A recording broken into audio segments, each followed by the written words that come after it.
mừng các em đến với kênh Vật lý Trung học phổ thông. Buổi hôm nay thầy sẽ hướng dẫn các em chủ đề sự phản xạ ánh sáng ở sách khoa học tự nhiên lớp 7.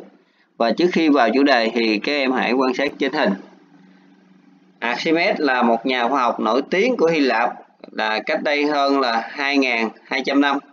Nhiều người cho rằng trong cuộc chiến bảo vệ đất nước, ông đã dùng một loại vũ khí lợi hại là những chiếc gương để đốt cháy tàu. Ông dùng gương để đốt cháy tàu của địch ha các em. Và ông đã dựa trên cái nguyên lý nào để dùng gương đốt cháy cái tàu của địch? Thì giờ chúng ta đi tìm hiểu nhé. Sự phản xạ ánh sáng. Một la mã là gương phẳng. Đầu tiên là chúng ta tìm hiểu cho thầy cái gương phẳng ha. Tại vì Archimedes là dùng gương, chúng ta cũng phải biết cái gương là cái gì ha. Gương phẳng là gương hàng ngày chúng ta dùng để soi hình ảnh của chúng ta chạy đầu ha. Đấy. Và chúng ta biết là gương thì có một cái mặt phẳng phía trước là trong suốt ha, mặt sau. Chúng ta có hai mặt trước và mặt sau.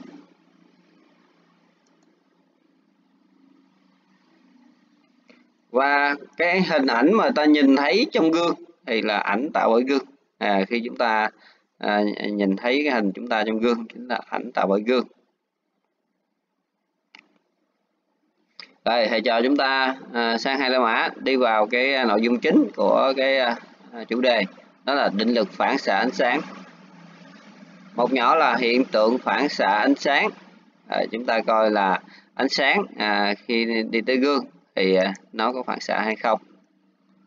Rồi ở đây thầy làm một thí nghiệm, người ta làm thí nghiệm nha nghe, là dùng cái đèn pin nè, chúng ta chiếu ánh sáng vào một cái mặt gương thì người ta sẽ thu được một cái tia phản xạ.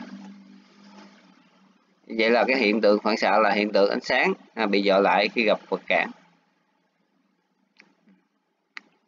Không chỉ là gương mà tất cả các vật khác nữa nha các em, gọi là chung là vật cản. Gương là một vật và chúng ta chia làm hai, đây chính là tia tới và cái dọi lại thì gọi là tia phản xạ, và chúng ta ký hiệu như hình vẽ. Đây là tia tới là ở đây, tia phản xạ là IR và IN là cái đường pháp tuyến. Rồi AB là cái gương ha.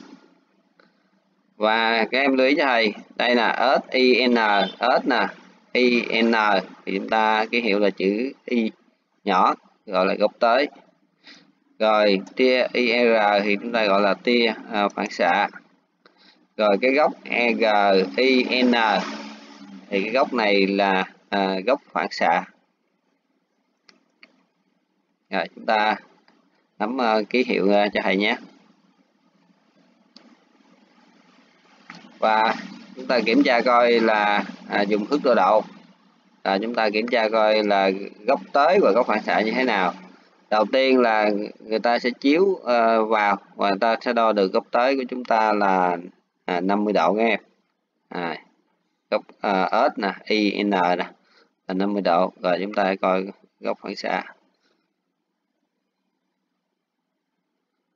Chúng ta đo cũng là 50 độ luôn. Như vậy là chúng ta có thể kết luận gì các em?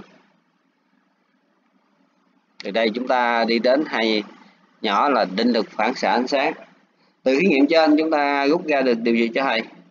Thứ nhất là tia phản xạ nằm trong mặt phẳng chứa tia tới và pháp tuyến tại điểm tới. Đây, tia tới và tia phản xạ nằm trong một mặt phẳng thôi các em. Và thứ hai là góc phản xạ bằng góc tới, góc Y bằng Y phẩy ha. Rồi vậy là chúng ta có hai ý. Ý thứ nhất là nằm tia tới và tia phản xạ nằm trong cùng một phẳng.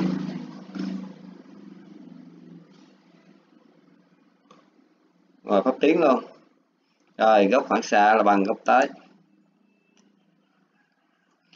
Và có thể em chưa biết là cái hiện tượng tán xạ ánh sáng.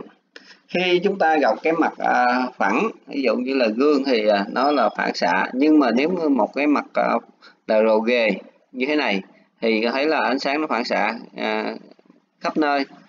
Và cái hiện tượng này chúng ta gọi là cái hiện tượng là tán xạ ánh sáng hay là khuếch tán ánh sáng.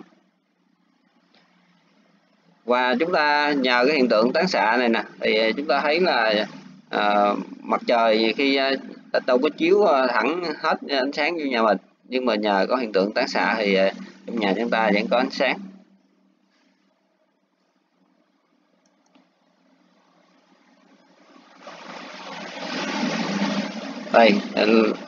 Đây là lúc mặt nước yên lặng, còn khi mà mặt nước gần sóng thì chúng ta thấy là có hiện tượng tán xạ ánh sáng. Và chúng ta thấy là một cái ứng dụng của gương phẳng là người ta có thể sử dụng làm sự phản xạ là dùng trong nội soi để truyền ánh sáng ha. Và một cái ứng dụng nữa là rất quan trọng đối với gương, đó là chúng ta làm kính chiếu hậu, tức là chúng ta nhìn phía sau xe này, xe ô tô hay là xe gắn máy chúng ta đều có ha, để chúng ta có thể quan sát ở phía sau. Rồi 3 la mã là chúng ta vào vận dụng. Rồi bây giờ câu 1 nè, em hãy giải thích vì sao Archimedes có thể dùng những chiếc gương phẳng để đốt cháy tàu thuyền của kẻ địch.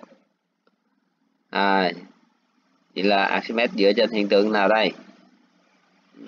Đây ta có thể nhìn quan sát trên hình. Thì đây các em, Archimedes là ánh sáng mặt trời là chiếu nè, rồi Archimedes mới dùng những chiếc gương nè phản xạ vào con tàu và tập trung rất là nhiều ánh sáng vào, thì lúc này nó làm cho tàu nó bị đốt cháy, nhưng mà phải nhiều mới được nha các em. Rồi Archimedes đã dùng những chiếc gương phẳng đặt trên bờ để phản xạ ánh sáng mặt trời đến tàu của địch. Sức nóng của ánh sáng mặt trời được phản chiếu tập trung vào chiếc tàu có thể làm chiếc tàu này bốc cháy. Và câu 2, ta dựng pháp tuyến IN bằng cách kẻ đường phân giác của góc, sau đó đặt gương phản xạ vuông góc với pháp tuyến IN. Và bây giờ chúng ta sẽ có một cái tia tới nè, một cái tia phản xạ như thế này. Thì theo các em nè, như vậy là cái gương chúng ta đặt như thế nào thì chúng ta được tia sáng như thế, phản xạ như thế này. Rồi thì thầy hướng dẫn cho các em làm. Đầu tiên các em kẻ một cái đường chính giữa ha, gọi là cái đường phân giác là pháp tuyến. Cái đường phân giác này chính là pháp tuyến. Và tới kẻ một cái đường là vuông góc với cái đường phân giác, thì nó là tại vì pháp tuyến ta vuông góc với mặt phẳng gương. Thì sau đó là ta sẽ xác định được góc y và y phẩy như trên hình là 4.16 này.